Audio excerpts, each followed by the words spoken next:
Welcome to your Load Product Briefing.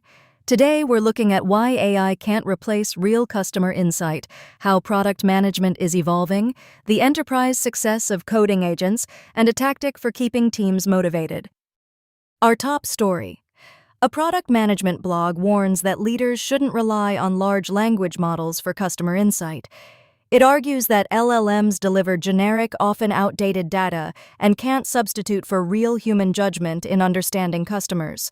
Instead, the piece advocates for short feedback loops, rapid prototyping, and focused problem-solving.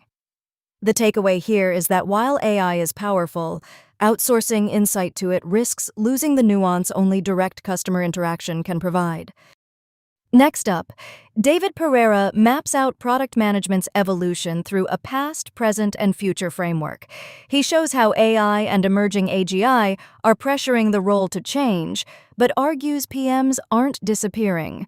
Rather, they're becoming broader value maximizers who balance strategy, execution, and customer impact. This is a big deal because it reframes the conversation from fear of obsolescence to a call for expanding skills. Meanwhile, Anthropic and OpenAI have both turned profitable quarters as enterprise customers adopt their coding agents, Claude Code, Cowork, and Codex. Recent pricing shifts now align enterprise seat costs with API usage, showing strong demand and validating product-market fit for these AI coding tools.